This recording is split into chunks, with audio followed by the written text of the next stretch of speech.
Welcome everyone to round 2, the final round of February 19th Star Wars Unlimited night over at Valkyrie Vault in Brownsburg, Indiana. If you guys are looking for a place to play some Star Wars Unlimited, check out Valkyrie Vault in Brownsburg, Indiana. Thursday nights, 6:30, $5 entry.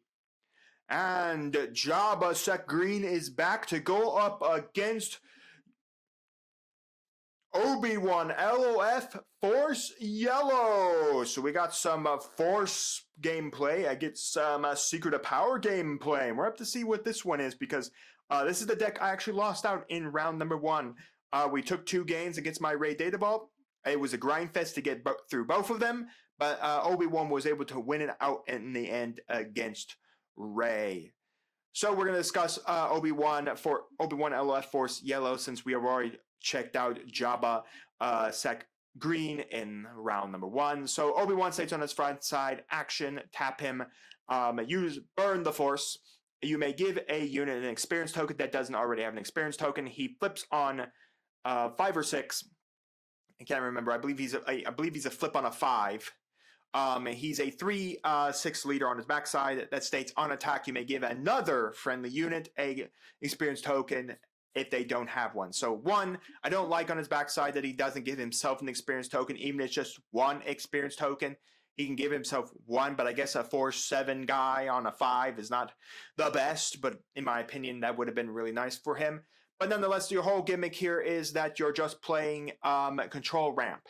So basically, you're just going to play a bunch of units that are Force units so you can generate the Force. Clearly, like I've always said with Force leaders and Force style bases, if you know they're playing it, just choke them. Just choke them. Don't let them have Force units. Don't let them be able to generate the Force, especially this leader on his front side needs the Force. So as long as you keep them off their Force units, basically it's golden and just fine. So all your gimmick here is that you're going to play units, burn the Force, give them experience tokens, and then you're just going to make a bunch of guys that are +1 +1 tougher in attack and in defense. So that's your gimmick here. And then, of course, being in yellow means you have the ability of really good yellow cards like, Spark Rebellion. We can see in the hand right there the Light Maker. And then you have actions like Waylay and Surprise Strike. And you could use Tech as well. So that's basically the name of the game. Let's see who will win it all in this final round. Let's move into game number 1. Here we go for game number 1. We're going to start off with an Anakin Skywalker coming down, shielded, and we're going to go for a gonk droid on the Jabba side of the board. Really nice there. Again, that is a good Force unit to already have on the Obi-Wan side. We're going to go for a good old play of Obi-Wan Kenobi melee cutting down the Sentinel, and then we're going to swing in the effect of Anakin dealing 1 damage, creating the Force. Then we're going to burn the Force immediately with the Obi-Wan to give a +1/+1 to young Obi-Wan. Yes. My favorite thing to do, give Obi-Wan's power. So we're going to go swing the gonk into the Anakin and then basically knock out the shield there with 1. And again, the gonk allows us on the next unit we play costs 1 less. We're going to go for a General's Blade under the Anakin Skywalker, giving it an extra +3/+3. And on the attack, the next unit you play costs 2 less. It also can only be attached to you only get that effect if it's attached to a Force unit. So, has to be attached to that. So anyways, we're going to have the Super Laser Tech swing into the Obi-Wan there, killing it off, allowing it to resource here. And then we're going to have the Obi-Wan swing in, creating the Force token here, meaning that we do have the ability to use the Obi-Wan leader effect again to give an experience token to the young Anakin. We're going to decide whether or not we want to flip for the Jabba the Hutt. We're going to go for a Dogmatica squad coming down, a 4/6 Sentinel here. We're going to use the effect of Obi-Wan Kenobi to give an experience token. We're going to go for the Jabba the Hutt.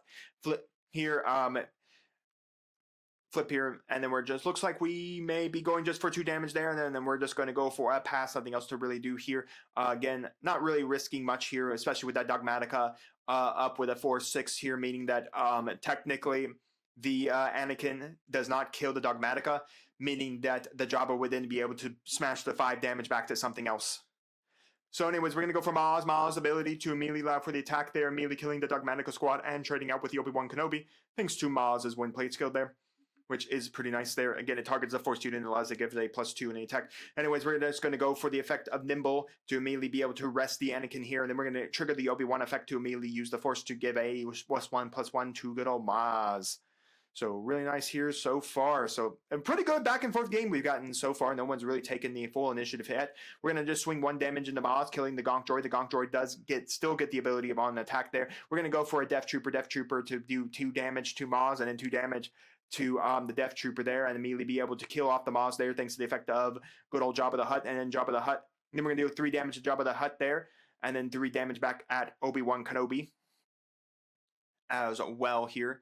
So then we're going to have a swing and an attack from the Jabba the Hutt there, and then looks like we're going to go for a resupply to allow us to ramp 1 additional card here just so we can get some things. We do have the Shadow Crawler in there, which is pretty good.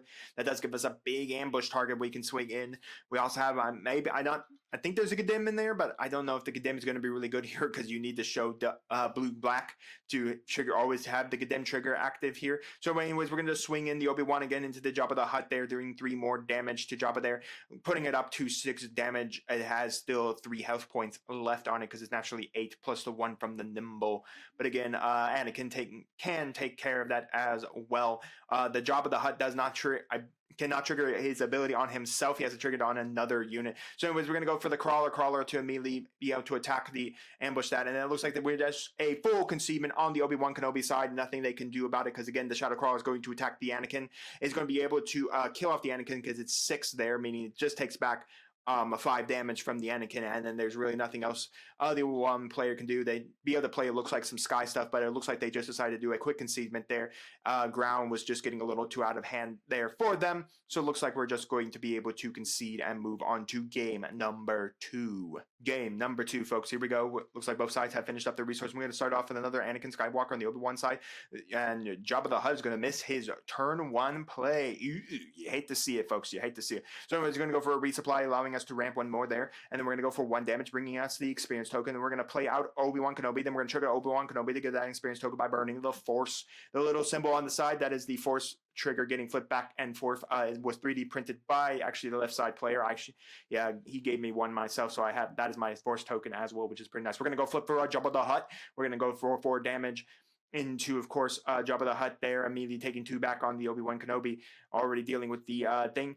Already dealing with, of course, the Jabba here. We're going to put down the Rotunda Senate Guard. They do get Sentinel as long as they're undamaged. We're going to go put down a Gunji, and then we're going to use the Obi-Wan Kenobi effect to give a +1 to good old Anakin there. Then we're going to be able to then surprise strike, killing off the Rotunda Guard. Rotunda Guard do lose their Sentinel once they become damaged, but that was a great way to burn out the shield token there to be able to kill the Rotunda Guard there and really put this down to it. And then we're going to be able to put down the Naboo Security Force. That was their name. I couldn't remember from game round 1, but there it is. Naboo Security Force. We did show a green, meaning that we do have Sentinel active. We're going to go for, of course, it looks like a General's Blade under the Obi-Wan Kenobi. Then we're going to swing 2 damage into the base, or are we going to go for a unit? The Obi-Wan Kenobi does come out this turn as well. 2 damage to the base here. We're going to then kill off the Sentinel there and then take a whole bunch of damage as well. And then it looks like we're just going to then immediately have a concealment from the Jabba side of the board. Meaning we have to go to that all-important game number 3. Folks, welcome to that all-important game number 3. Both sides have conceded their games. If one side concedes this one, that is it. So we have seen 2 concedements. Who will take it all? Let's see together. So anyways, both sides are finishing up their resourcing. Obi-Wan has finished up here, and then we're going to start off with the Gonk Droid and the Anakin again. That Anakin has been seen all 3 games. Talk about getting out the Anakin Skywalker. We do have Vanessa Drow in there pretty good too, so that does mean that we will be able to play Vanessa Drow this turn as well and be able to burn the Force to allow us to, of course, bring her in an active mode, which is always pretty nice there. That's always a really good card. A 3/4 that can immediately attack the turn and comes in. It's a great way to end some game states too, as well as, of course, Blaster. So anyways, Gonk Droid swinging 1, knocking at the show off the Anakin. We're going to swing 1 at the base. Gonk Droid, as a reminder, gives us now a minus. Our next unit we play costs 1 less. We're going to trigger the Gonk Droid, trigger the Jabba effect to allow us to kill off the Anakin there. Then we're going to drop the Vanessa Drow using the Force to allow it to stand up. And we're going to have to figure out what else we want to do. It looks like they have a Death Trooper that they may want to play here to deal 2 damage to the Rao, 2 damage to it. But again, Jabba's effect can't trigger here because we've already resolved Jabba's effect. I'm not sure why there's a damage token on Jabba the Hutt's effect here. but I'm not exactly sure where else they want to really go, because the Vanesh Doral here is a 3/4 that is going to be able to attack and gain the force back, which meaning Obi-Wan could give it an experience token as well. So anyways, we are going to go for the Death Trooper. A Death Trooper is going to be able to deal 2 damage to the Vanesh Doral and 2 damage to itself. And then we're going to, the Vanesh Doral is going to actually go after the Gonk Droid, just removing that ability to make units 1 cheaper here, and then we're going to be able to then give it an experience token thanks to the Obi-Wan Kenobi effect as well. So pretty not too bad from the Obi-Wan side there, removing a couple of nuisance cards here as we're going to figure out what exactly they want to do. Here, moving on forward, of course, we do see the Obi-Wan Kenobi in hand. That is the LOF legendary that on attack, you discard the top card of your opponent's deck, and you may play that card for yourself. So anyways, we are going to go Obi-Wan Kenobi! Playing with the Obi-Wan Kenobi! So anyways, once again, on attack, you discard the top card of your opponent's deck. You may play that card, ignoring the aspect penalties. So I did get hit with that, and my opponent was able, top card they hit off me was my Tantin 4 unit, and I was able to get it ripped immediately out. So not exactly too fun there. I think they finally saw that weird damage concept that was on the Jabba the Hutt, which doesn't really need to be there. There's only 1 damage to the base here. We're going to figure out what we want to do here. Jabba still needs a turn to flip, as well does Obi-Wan Kenobi. We can flip the Jabba here if we want to. We do have the resupply to resupply and then flip the Jabba if we wanted to, but again, it's not really great. Looks like we are going to go for the resupply here, and then that's going to lose the initiative there. The question is, do we decide to flip the Jabba the Hutt here, unless we have a way to really protect the Jabba? Okay, so no, we're just going to go flip the Jabba. We're going to deal 2 damage to the base, and then we're just going to immediately pass that and move into the next phase of this round. Ooh, Hotshot Blaster. They are playing it. I mean, there's no reason why you would ever not play it if you're in yellow.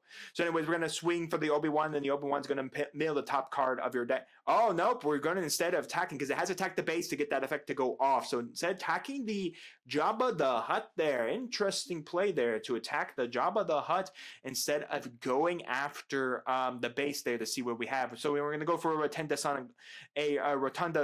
Senate Guards, and we're going to go Obi-Wan to pump up Obi-Wan. Then we're going to go bring out a Sith Assassin hidden, and then we'll be able to flip the Obi-Wan Kenobi, and then we're going to swing 2 damage into the base with good old Jabba the Hutt. Then we're going to go for the Plo Koon to kill the Rotunda Senate Guard, because we do have the coordinate there to gain, of course, the Raid 3, and then we're going to swing in the Obi-Wan Kenobi, dealing 3 damage and giving the experience token to Plo Koon there. So right now, interesting game state we got right now. I don't think it's gone either way, but it's definitely feeling like Obi-Wan's getting now its momentum going more than the Jabba the Hutt can get its momentum going. We do know the Jabba side does have some Sentinels, which mean that if they don't die in one shot, they can just use the Jabba's backside effect to immediately start pinging damage here, which of course is pretty nasty. Again, to think about it, that this is just a common, I think just a common deck as well, just full of like commons, is holding up its own in almost 3 rounds. So yeah, overall, not too bad for a bunch of common cards. Reason why it's not sleeve, because there's nothing of high value within it as well. So we're gonna have to figure out what exactly we want to do here on the Jabba side of the board there, because the Plo Koon does have the Raid 3 on it, because it's still coordinating with itself and 2 other units on the board. And then we're going to go for the Cruel Commandos just to run up a Sentinel, which again, Plo Koon's just going to be able to crash those and immediately remove it from the battlefield. Nothing much you can do there. We're going to go for an Imperial Dark Trooper down the ground here. And then we're going to be able to then swing the Obi-Wan into base here. We're going to flip a Gonk Droid. Ooh, we can take a Gonk Droid for 1. So that does allow us to immediately play it for, of course, it's normal cost, since we ignore aspect penalties here, so we can play the Gonk Droid from our opponent's graveyard here, just like they got in my game against me, got to play my Tantive 4 from JTL. So anyways, we're going to pay 6 here. We're going to go for Depa Balaba, killing off the Jabba the Hutt there, immediately removing it completely. And then we're going to go for the Sith Assassin attack, and then we're going to swing in with the Obi-Wan to giving a +1 to good old Depa Balaba. So nothing much we can do there. We do still have the Vanesh Doral in hand as well, so I think this game is definitely in the favor of Obi-Wan Kenobi. I don't know if Jabba has much else it can really do here. Again, we still have the Waylay in hand as well, so if there's a big Sentinel that costs a bunch, we can easily go Waylay, or we're going to go a Shadow Tank here, then we're going to be able to swing into something. Looks like we're going to kill the Obi-Wan Kenobi. Off from that, so taking back 5 damage, but since Jabba the Hutt, of course, is now in the leader zone, he had to pay his 1 to deal his damage ping, so we can't just deal straight 5 straight damage or something here. We're going to go Dalapa's effect and then immediately hit the base, and we're going to use Jabba's effect there to ping the damage onto Depa, and then Depa's going to die to the sit stats, and we did bring out the Vanestra Rao and then burnt the Force to ready her. Then we're going to be able to swing 3 damage at the Dark Trooper, knocking it out and give Vanestra Rao a experience token here. And then we're going to have to figure out what else we want to do. Again, the Shadow Crawler. So it looks like we're just going to trade out for the Shadow Crawler. And then we're going to go put down a Gunji and a Padawan, which should have gotten the Force the minute it came down there. So the Force actually should be active. But again, in this game state, once technically you flip your Force leader, most of the time it's not really imperative that you have the Force unless you have Force abilities. And Yellow doesn't really have an overall cards that burn the Force. But anyways, we're going to waylay, and then we just see a resupply there. And then we're going to go for Maz to immediately allow for an extra attack off of the Obi-Wan Kenobi. And then we're going to be able to attack for a whole bunch of damage. Gunji's going to get the extra +1. We claim the Force, and I think the game is pretty much over from there. Nothing else our good old Jabba player can do except put down the Dogmata squad. But even in that case, not going to really matter. So anyways, Maz is going to get the lightsaber and then going to kill the Dogmatica squad, and then basically game is just over then and there. Meaning that the good old Obi-Wan LOF Force Yellow will claim victory against Jabba Sec Green. Good game though, overall from both players. A really fun and entertaining one. Well guys, you let me know your thoughts down in the comments on the gameplay, on decks, and what do you guys think these two leaders are going to do in the post-rotation meta, the Lawless Time meta. As a reminder, Premier will only contain sets 4, 5, 6, and 7. But we do have, of course, the Eternal format, which will contain absolutely everything. So let me know your thoughts overall on these leaders and these decks going into that post-rotation meta and Premier, or if your thoughts of them going into Eternal. And while you're commenting, do make sure to like the video, subscribe to the channel, and ring the bell so you can notify when my videos go live for you. I will see you here next time on Mom Dragons TCG.